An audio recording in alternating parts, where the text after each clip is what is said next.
Good morning, everyone. So good to see you. And my name is Allison Arnold, and I'm the agriculture agent here with the Cooperative Extension Service in Buncombe County, North Carolina, where Asheville is. And I'll be your host today. We'll make time throughout the program to answer questions and invite you to put your questions in the chat box. I'm just giving you the heads up that this is our second program going hybrid. We actually have live people here in our room with our speaker, and all of you in wherever you are out in the world. So thank you for joining us. Welcome to Saturday seminar, Cottage Gardening. Cottage gardening has become very popular the last few years.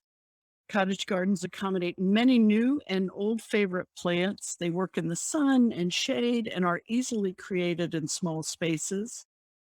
Judy Deutsch, a consulting Rosarian and extension master gardener volunteer here in Buncombe County, started a cottage garden in 2019 as an extension of the Rose Garden, where she's been the leader for the last 5 years. Now, these gardens are two of 7 learning gardens located here at our Buncombe County Extension Office on 49 Mount Carmel Road in Asheville, North Carolina.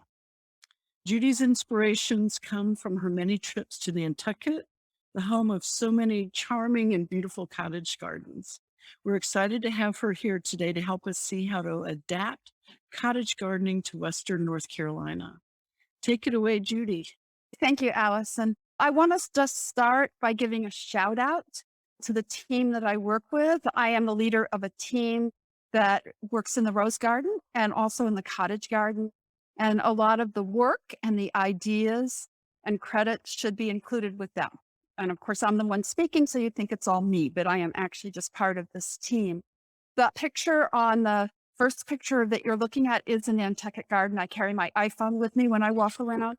I just take pictures of things that I think are pretty or interesting. We were given the chance to expand, and I really felt that we didn't need to expand the rose garden, but that people grow roses most often in mixed beds, and we just have a rose garden. So I immediately thought, let's expand and do roses with mixed perennials and shrubs, and why not make it a cottage garden?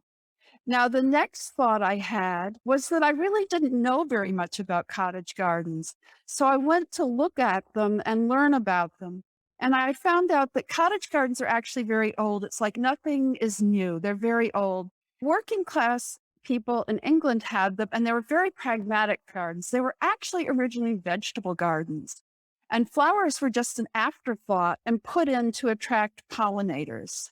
What happened was, as England became more prosperous after the Industrial Revolution, cottage gardens were, quote, rediscovered, particularly by Gertrude Jekyll. And I believe she says her name Jekyll. It's Dr. Jekyll and Mr. Hyde, but it's Gertrude Jekyll and William Robinson. And more people in Victorian England had houses, they had gardens, and they had this nostalgia to return to earlier, simpler times.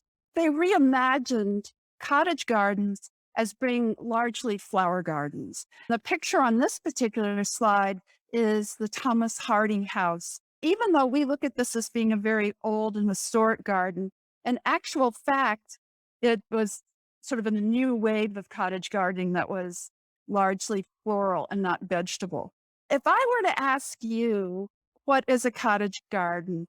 You would say to me, well, it's a garden with lots of flowers in it that's English. And I would say, well, what do I do then? Do I go plant a lot of flowers and talk to them in a British accent, and then it's a cottage garden?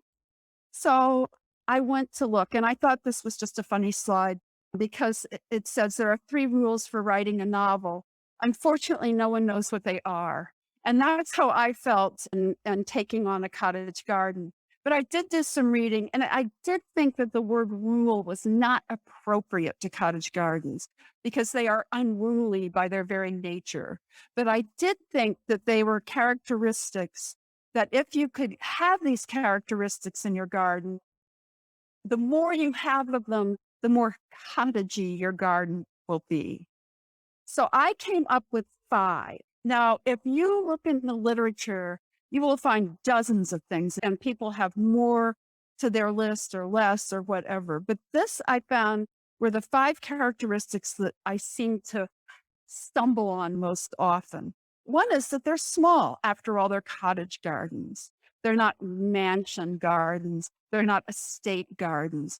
And in fact, some of the old, great, huge English estates developed the concept of rooms in order to have smaller, more intimate spaces to create cottage gardens. One source said that you should be able to walk from one end to the other in a few minutes. You don't need to put on hiking boots and get your walking stick. You can just walk through the garden quickly. And another said the owner should be able to care for it, his or herself, which I thought was pretty interesting. You don't need landscapers and people to come and work. Cottage gardens have fences, gates, and paths. Well, obviously, they were cottages. They were from the working class. People probably had some chickens and they had some pigs. And if they were lucky, they had a cow. And you didn't want your neighbors' animals and plants getting into your garden. You wanted to have your own garden. So if you had a fence, you had to have a gate. And if you had a gate, you had to have a path because you had to get to your front door or your back door. It all makes sense. And very interestingly, the older gardens undoubtedly had straight paths, and we'll get into a little bit more detail about that. We nowadays like curved paths because they're more aesthetically pleasing to us. But in some of the older houses, the path doesn't zip right in because you want to go home, you've been working, you don't want to hang out. They also have things like arbors and trellises, benches. Some include art, garden art. They are informal as opposed to formal. And we'll touch on that a little bit more later. I struggled over the word individual.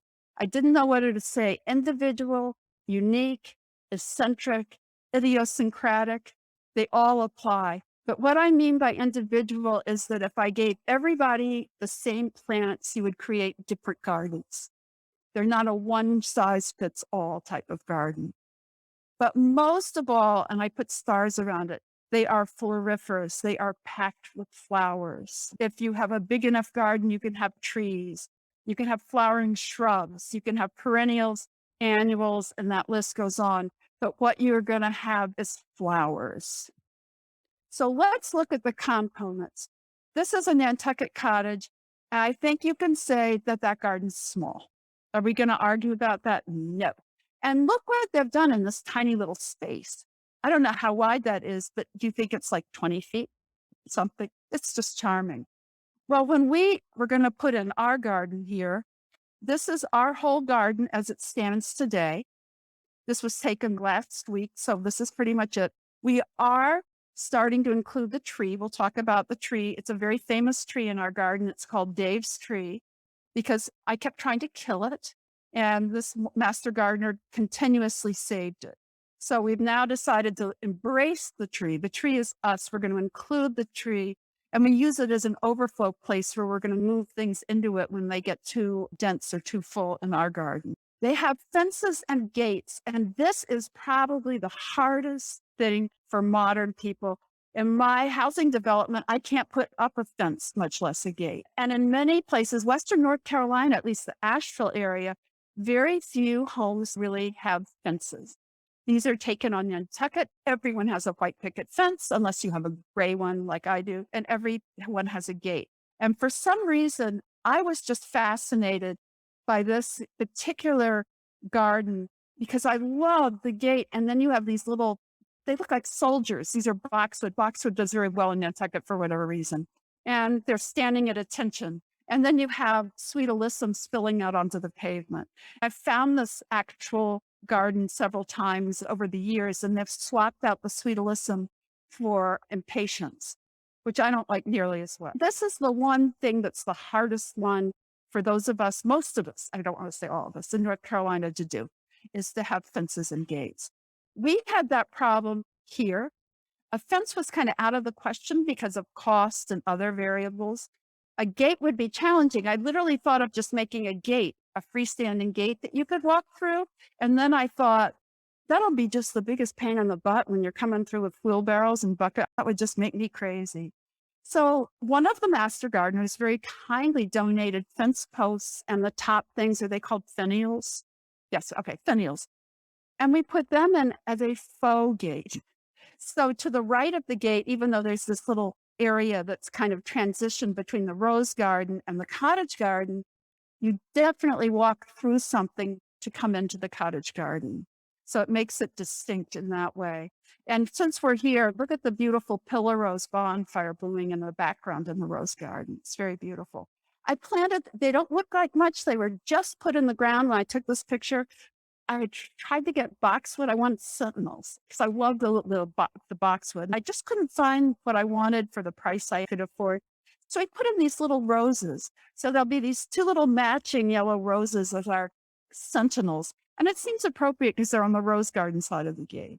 So that's how we solve the problem of fencing and gating. There are other structures that are common in cottage gardens. This is a picture of a friend of mine's garden, Joan. I'll give her a shout out. I don't know if she's watching.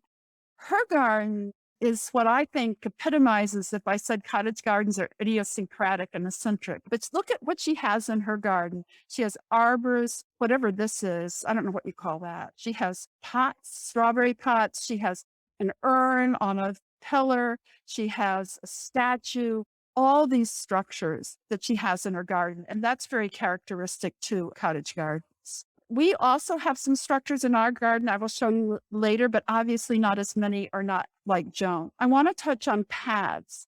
Paths are practical, actually. Now, it depends on what kind of garden you're putting in. If you're putting in a border in front of your house, like you're redoing your landscaping and putting in a little cottage garden right in front of your house, you don't really need a path because you can reach that garden. But if you have a freestanding garden like we do, you have to be able to get into the garden to take care of the plants that are in the garden and do whatever you do, weed, water, whatever. If you have roses, you need to deadhead. If you have roses growing on a trellis, you need to get to that rose without crushing all the other plants. So paths can be practical depending on the setup of your garden, which once again is individual. You might not need a path. We did need a path, and they're all different kinds. So this is a very rather lovely brick one. This is sort of gravel or shell. This is stone. But we just have a mulch path that's actually wood chips. There are two reasons for it. One is the price was right. We get wood chips for free. Hey, what's not to like? But more important, because our garden's very young and it's changing all the time, we can change the path. I mean, if I decide, hey guys, we're going to plant something right. I mean, I don't know why I would do it, but let's just say I want to plant something right here and swing the path a little bit out that way. We can do that without digging up stone or pavement. When everything is said and done, I would love to have probably stone path that you can plant little things in between the stones, but we're not there yet. So those are some ideas for path. Cottage gardens are informal. And this is once again a Nantucket cottage. In all fairness, this was taken in late September. It's like I'm growing and I am just gone. I am out of there. I kind of love this picture. To me, it looks like a witch lives in that house. You would just think that there would be a witch there, and hopefully a good witch. But this is certainly by anybody's standards informal. And I love how they just planted on both sides of the fence. I just find that very charming. If you don't know the difference, this is a formal entryway. And I actually like this. It just looks so cool. Don't you think if it was a hot day, you would just lower your body temperature like 5 degrees walking through there? Formal gardens are geometric and they are symmetrical. Cottage gardens certainly are not. What I thought was kind of fun in this garden was I didn't walk in because there's actually a gate. So I'm on the street looking in and I didn't dare barge onto their property to go take a better look. But I squinted and I looked. I saw when you go down to this gate, and there's a little cottage garden back there. So they have this very calm, cool, and collected entryway, and then a little cottage garden just tucked right into the back. It's very cute. So they're individual. And the garden on the right is another Nantucket garden, one that I think is just absolutely beautiful. And the one on the left is our garden, and they really don't look anything alike. You know, they're individual. As I said at the beginning, if I gave you all the same plants, we would all hopefully come up with different gardens. And if you remember my friend Joan's garden, they're actually kind of eccentric. They can be quite wild. But the most important part of cottage gardening is that they are packed with plants. Remember the word floriferous? So they are packed with plants. And think about if you have an area and you think you can fill it with 12 plants, you're going to buy 15. It's like you're cramming them in. They're very, very packed. Plants are everywhere. They spill over onto the path. They come through the fences. Remember the picture I showed you a few minutes ago with the plant on both sides of the fence? You have lots and lots of plants. They are everywhere. I wanted to just mention my husband doesn't garden. He's just not into it at all. But we were walking down the street and he looked at this particular picture on the left with the pink door and he said, "It looks like a fairy house." From not a romantic guy. And yes, it does. It's really charming. And this is another beautiful Nantucket garden, white picket fence. Everybody's got one. And then this is our garden with plants just everywhere. The key to cottage gardens, and this is probably the most important single point, is that they have a large variety of plants in relatively small number. You can repeat your plants. You can have more than one. It makes me sick, but they grow delphinium on Nantucket like it was a weed. And I'm like, oh gosh, how can you be that lucky? Do you see how it's kind of throughout the garden? It's not like a cluster of delphinium. It's spread throughout the garden. So it's a totally different idea than our more traditional perennial beds where you group everything together for impact, so to speak. Now, this is a cottage garden plan. It's from a book. I put it in your reference. It's called Cottage Gardens, and it's the Sunset series. And I know you can't really see this. I don't care about that. I just wanted to show you two things. One is it's a pretty small garden. It's probably a little smaller maybe than ours. They have like 28 or so varieties of plants in there. So a little garden that's probably 150 square feet has 27, 28 varieties of plants. But look what they've done. I looked at the code. Do you see the Y? And this identifies the plants.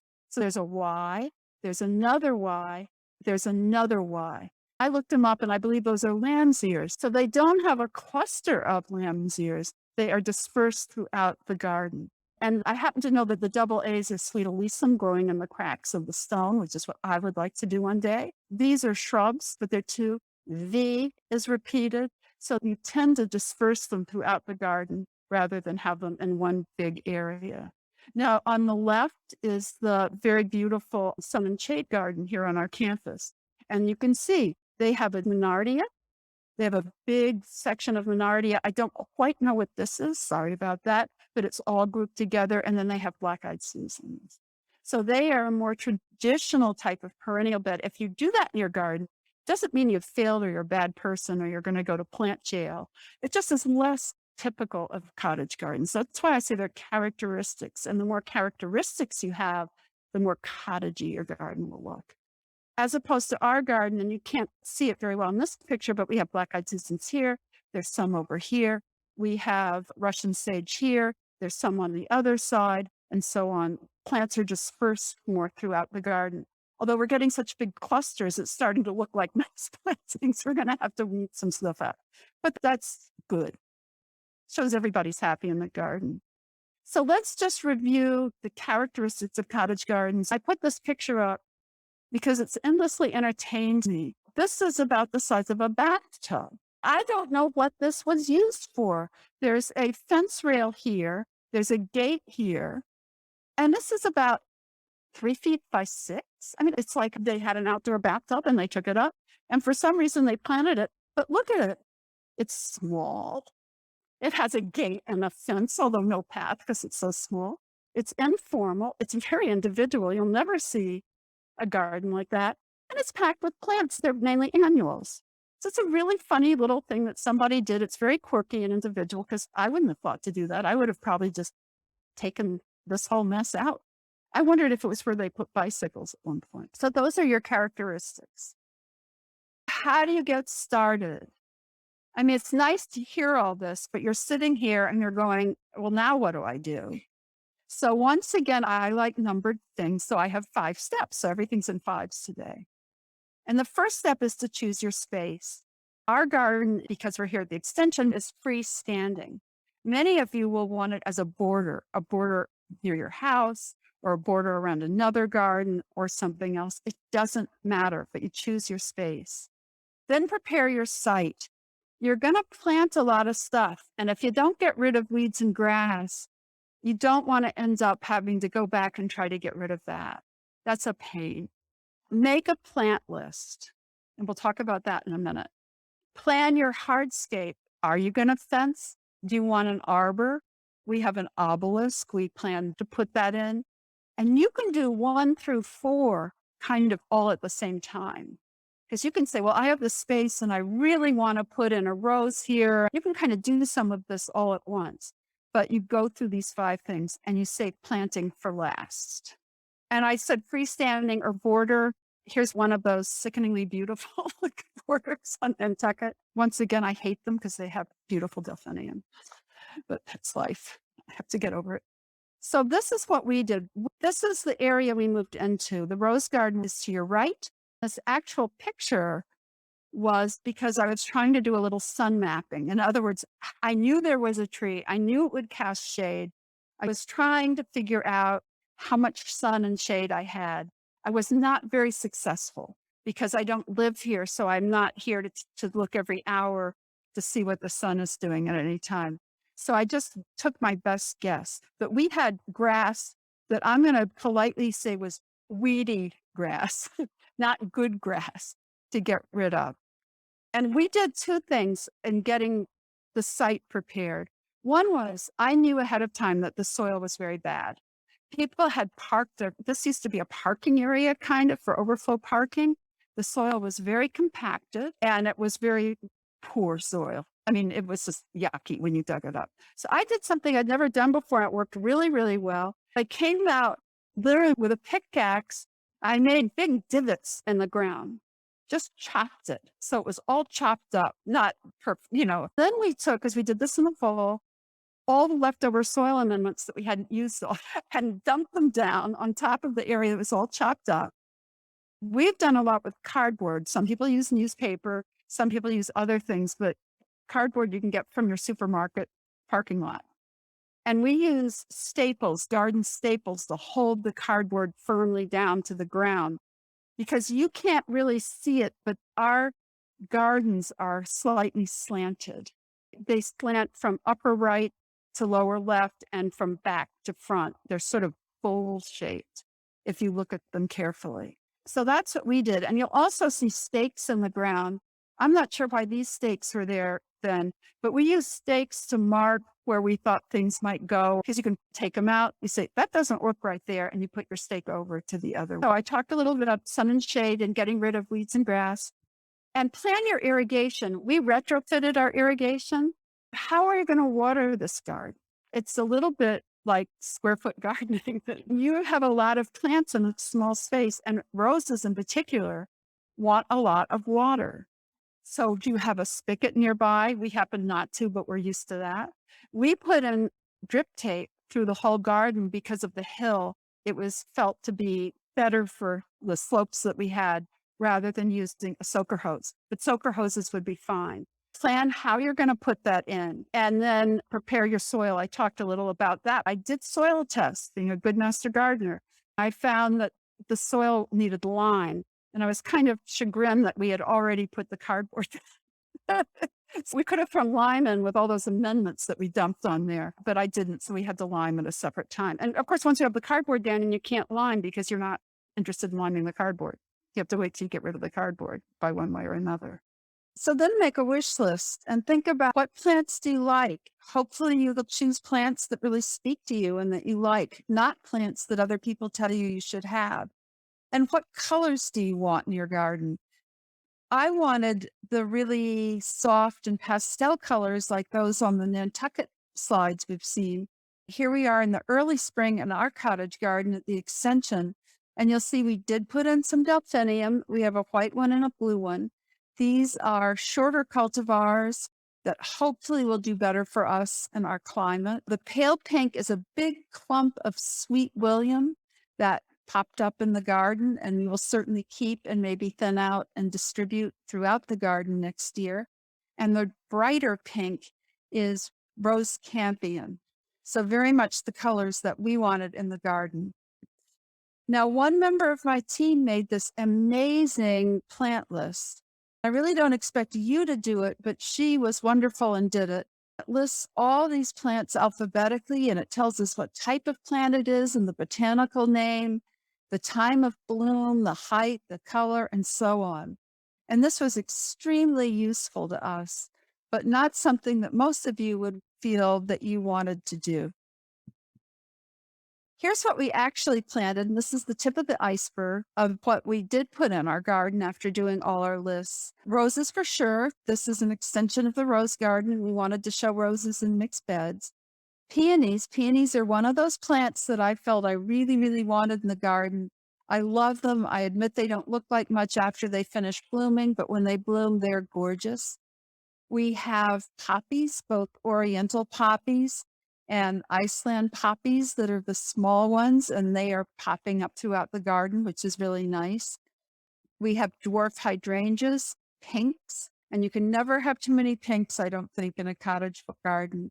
And gladiolus. Gladiolus was one of the plants that I really, really wanted in the garden because my grandmother had them in her garden and they're old fashioned and they're sentimental. And I thought they would be wonderful. And in fact, the gladiolus in our garden, most of them were given to the garden by a master gardener and they had been her mother's. So that old fashioned look was something we wanted. Black-eyed Susans, daisies, salvias, and dahlias. We do have a few dahlias in the garden. Try to avoid plants that won't do well in your area. In Western North Carolina, hollyhocks notoriously cause trouble. They get rust.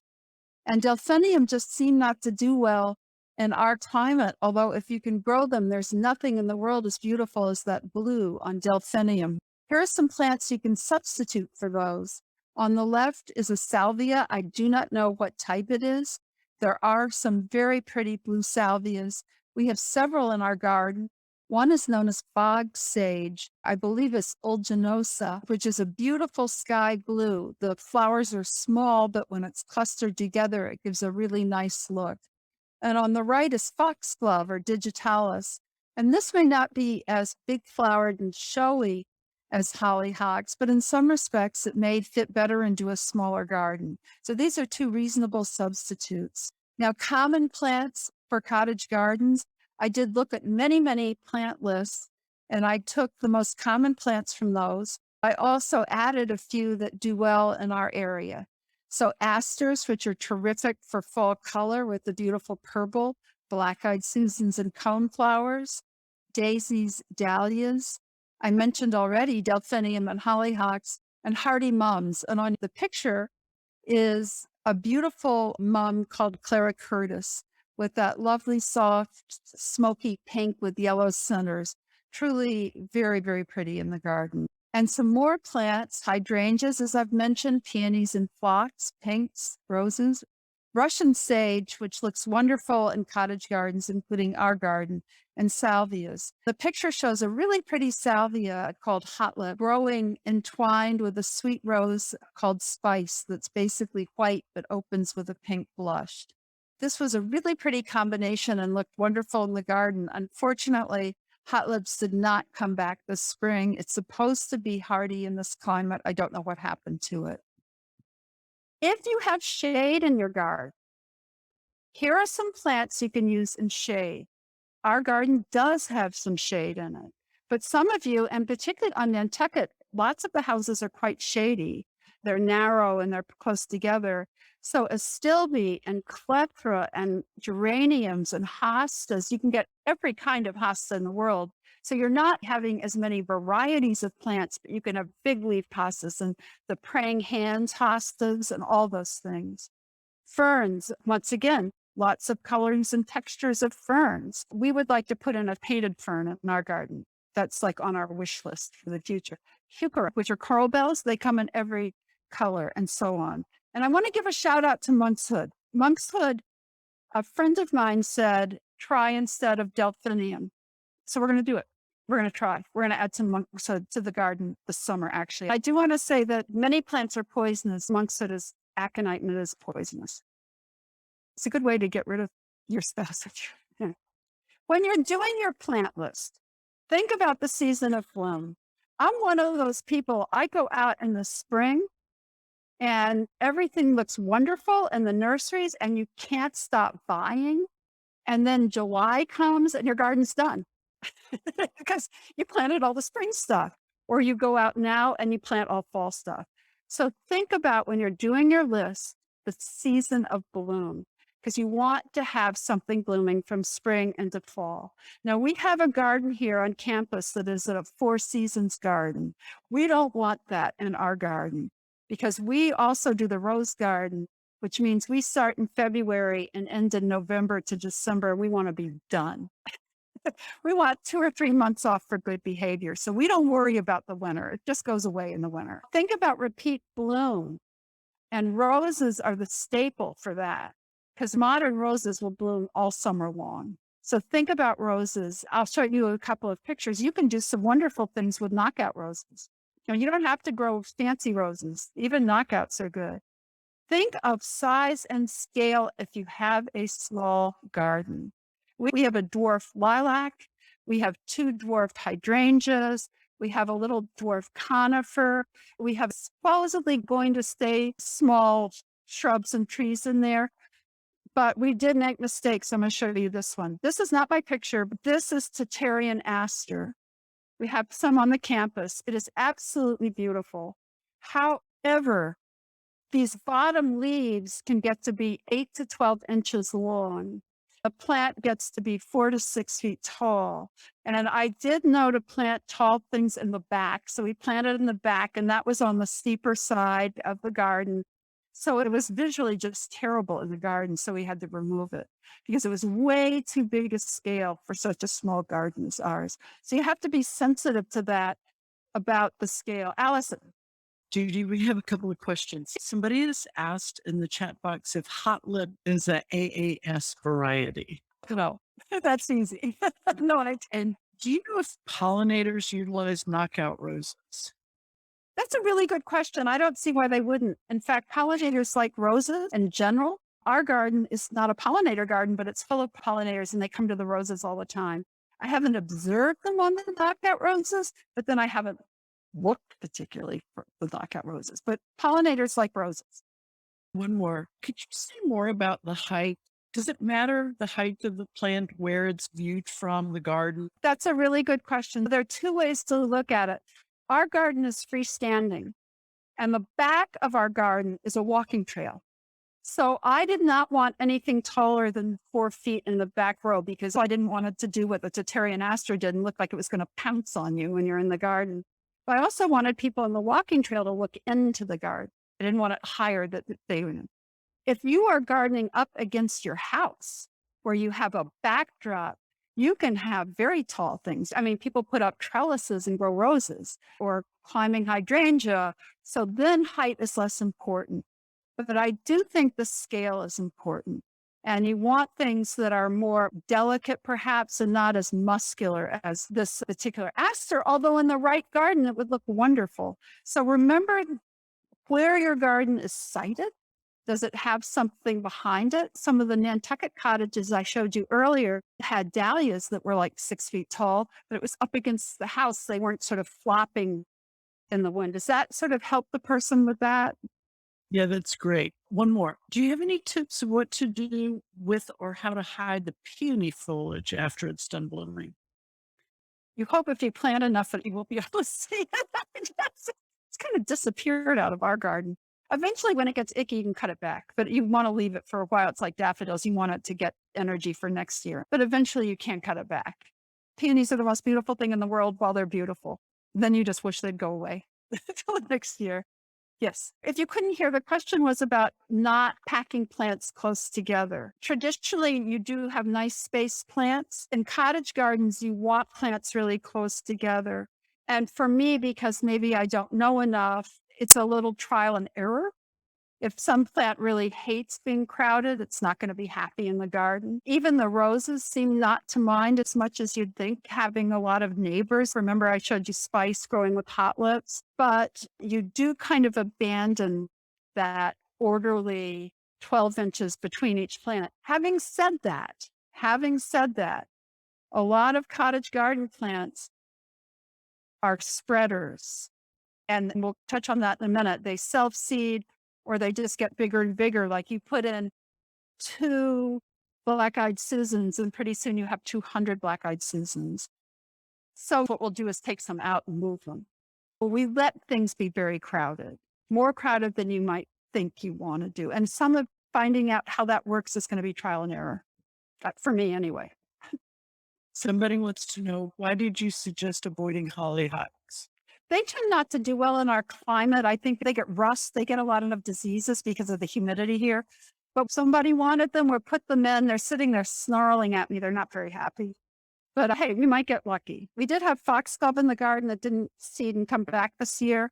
That's a nice alternative, and the scale is a little bit nicer for our garden than hollyhocks. But we'll see. Also, plants that are tall and airy look good in cottage gardens. You want sort of inconspicuous foliage, unless you're doing a shade garden where foliage is really important. But you really want that look of phlox that's up tall. We have quite a bit of Russian sage in our garden.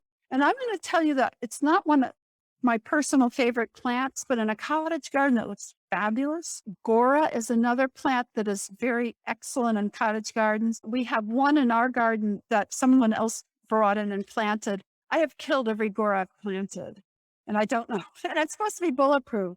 I can't grow it. A stilby. I mentioned Russian sage and the salvias are plants that have that height, that graceful look. They blow in the wind. And as I mentioned, inconspicuous foliage, unless you need the foliage as an element in your garden. It's not a foliage garden, it's a flower garden.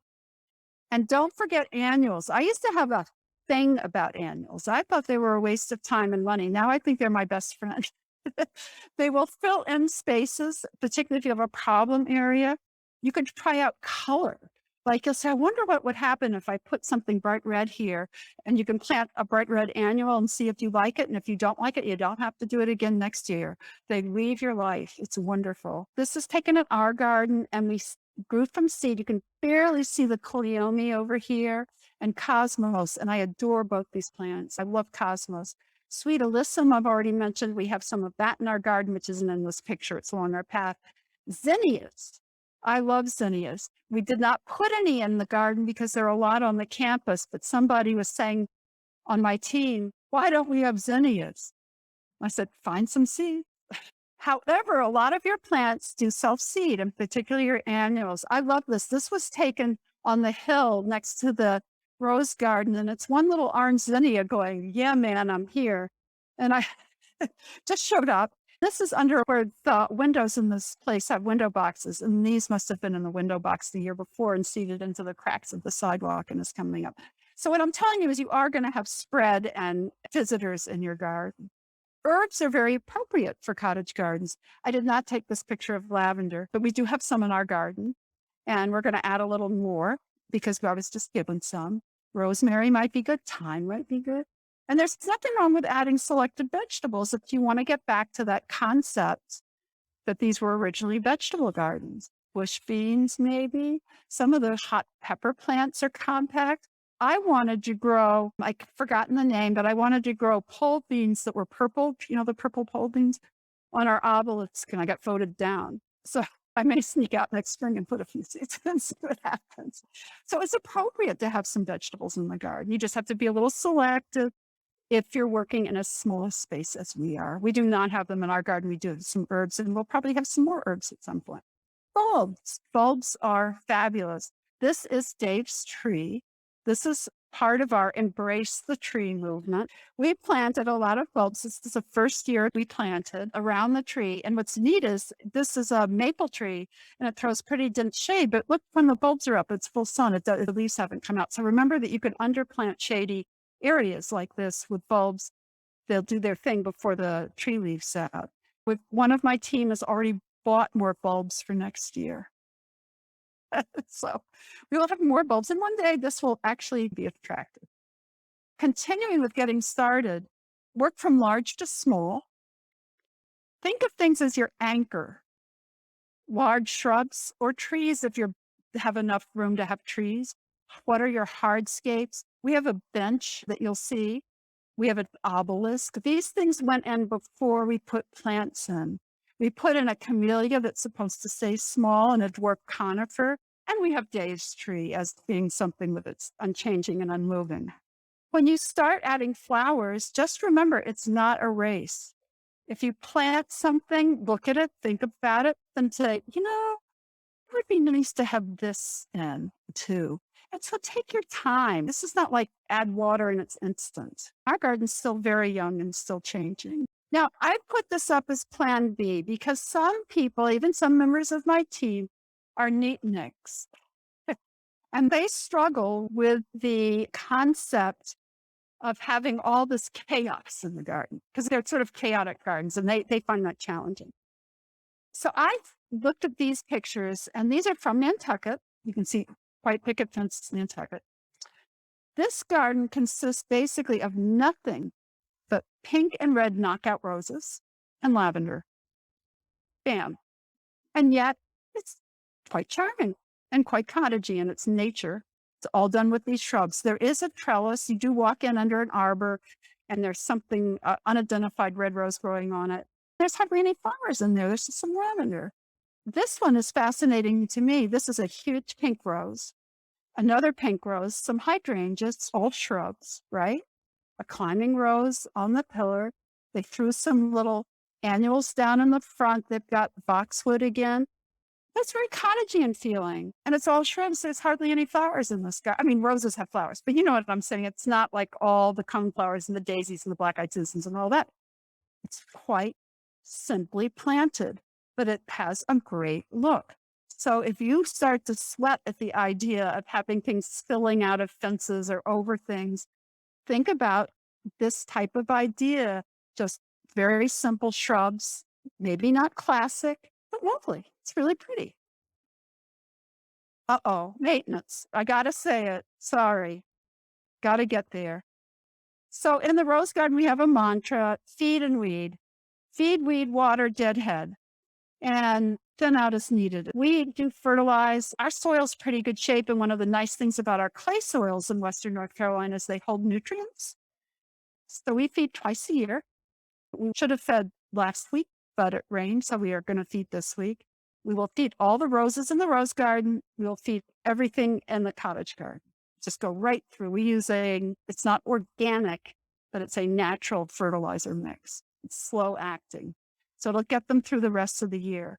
We weed as necessary. We've done a good job with weed eradication, so we don't have tons of weeding. We water like mad crazy fools. I'm a big believer in watering. I feel that a lot of these plants really do well with a lot of water because that allows them to absorb all the nutrients out of the soil, and they just plain like it. We deadhead roses and some perennials you can deadhead. You'll see on your handout, there's one list of plants, and they say very politely that may bloom if deadheaded. So we will go out to our garden and look at that list and do some deadheading to see if some things, when they finish, if we can get them back into bloom, just out of interest. But you can get repeat bloom on some of your perennials. Thin out as needed. We will have to thin out. This is part of our garden. We have a little solar fountain, a little sleeping dragon, and a beautiful yellow rose called Golden Celebration. It's a David Austin rose spilling onto the fountain. But the black-eyed Susans over here are just going gonzo killer crazy, and we're going to have to thin them out. So we have existential questions we ask ourselves almost every day in the garden. One is, what is it? Because one thing that we failed to do, and I want you to learn from my experience, is we really didn't mark or label plants very well. A lot of plants were given to us, so we knew we were putting in a daisy, but we didn't know what kind or what one. For example, I'm not 100% sure what this is, and this is in the garden right now as I'm speaking to you. My plant ID said it might be an obedient plant, so maybe it will be. I have no idea. So we ask ourselves, what is it? And then we ask ourselves in the spring, where is it? Like I thought I'd planted something right here and nothing is coming up or something different is coming up. So that is the follow-up existential question of what happened to it? What happened to Hot Lips? Why didn't she come back? We don't know. It's a really good idea to somehow mark where you've planted things. You don't have to do fancy schmancy plant labels. Get a popsicle stick and write something on it, write whatever, black-eyed Susans or daisies or whatever, or just put the stick in where the plants are That way, because everything goes away and you look at it, you don't believe that everything's going to go away in the winter, but it goes away and then you have no idea in the spring and you think you'll remember. You will not remember for 20 minutes. You won't. You can also photojournal. But photojournaling to me doesn't work quite as well because it's hard to feel the right perspective of what you're seeing. Okay. Remember to enjoy yourself. This was taken at our open house the other day, and these are two of my team, and they're laughing. So have fun with it. This is not serious, but this should be recreation for you and a good time for you. Now, for people who are not here, I did a little video of our garden, and it's very recent. So this is sort of what it looks like now. You won't see all the sweet williams, all that pink in the garden right now. But let's just take the last minute. There. We're walking in and we have clematis. I did not want to do another climbing rose. And this is one called Roguchi, I believe. And it's bell-shaped. Somebody wanted bell-shaped clematis. And the other one that's not blooming now is Nellie Moser. We have a beautiful yellow daylily. Look at the black-eyed Susans have just run amok. By our little solar fountain, the gladiolus is pretty beaten down. A huge stand of tall phlox with some Russian sage in front. And in the back, you'll see this begonia that's just lost any semblance of control of itself. Some sedums coming up in the autumn series. Cleome in the back, cosmos in the front. Cone flowers, more black-eyed Susans taking over the world. Our bench, and you can't quite see behind the bench the hollyhocks. We've started putting some daisies and things under Dave's tree now that the bulbs are gone. And you turn around and you look back, and on the left, there's one of our dahlias, the first dahlias out and out. And I think we are about done. I have some time for questions. So Allison will do the chat box. And if any of you in here have questions. Great. Thank you, Judy. You touched on gladiolas. Somebody asked if you had them in the garden. Yes. Okay, great. And somebody did ask about handling Gora. Do you prune that back? And I kill it so quickly. It just doesn't matter. It's like root. I don't know. I would have to look that up. I've never gotten to the point with Gora. I mean, we had two in last year. One is struggling to come back, which was not planted by me. So that's why it's maybe coming back. But it has a long bloom period, and I haven't felt the need to cut it back. I mean, it blooms for months, it seems like, as a really long period of flower. So I've not cut it back. And you can look at the list I gave you, and you can also look online. Also, again, for people to the handout, in her references, Judy has put some online references and books. One is the Welted Brigham Garden, has a lot of great information about managing perennials. How do you find room for bulbs, and how do you know where they can go, where they are after they die out? Good question. I think as your garden gets mature, you would have to stop continuously planting unless you wanted to change things. I mean, maybe you'll decide you want to take something out and then put more bulbs in. What we did, and one of my team did this, she put markers in where all the bulbs were. So that when the foliage died, I mean, they're just sticks, they're popsicle sticks under Dave's tree where all the bulbs are. So when we go out to plant, you know where there's bulbs have been. And you don't even see them. It's not an eyesore. Question back, Donna. Somewhat related to John's question, we have, so to speak, inherited a cottage garden that's kind of gone berserk, and the soil is dismal. It's on the west face of the slope. I'd love to restore it. Is there a way to effectively work around existing deep-rooted, established perennials? You don't want to bury them underneath compost or anything like that, but how do you slowly get that up? Because that soil is heartbreaking. Well, the question was, what do you do if you have really lousy soil in an established garden? And I guess what I would do is just try to fix it a little bit at a time. It's the Rome wasn't built in a day theory. And I will say, if your perennials are going amok and are happy, then something's okay. Okay, I'd soil test, and then I'd start trying to add back in what, if any, like we needed to lime. So you have lime if you need to. You also can do something that we actually do. I don't like to carry amendments and stuff over the winter because just storage. So you can top dress your garden, particularly if you can get a large quantity of worm castings scattered through your garden. Just sort of side dress things as much as you can. And remember, it's not going to be perfect next year, but if you keep just slowly working stuff in, it should be able to improve the soil. But your plants are happy because they're going crazy in a weedy kind of way. Yes, I understand. Allison has her hand up for some. One more. Could you please repeat what you talked earlier about 4 seasons? Yes. What I was saying is if you could, if you were very ambitious, try to do a cottage garden that would be interesting for all seasons of the year. And we have a garden here. It's not necessarily a cottage garden. It's called the 4 Seasons Garden. It has a lot of winter interest plants. We do not want to do that in the cottage garden because we want to get out of the garden by December, because we come back in February to hard prune roses. So that means we only get 2 or 3 months or less without being in the garden. But if you are in a climate or you have the space or you have the interest, you could try to do a garden that was interesting to look at all year. But we don't want to for the reasons I said. Okay, then over to our questions. And Judy, thank you so much. You're welcome. Thank everyone for joining us today. I want to remind everyone on August 19th, our Gardening in the Mountains and Managing Water in the Garden. And Saturday seminar on August 28th is Square Foot Gardening. So we look forward to seeing you again and hope you have a great Saturday. Thank you.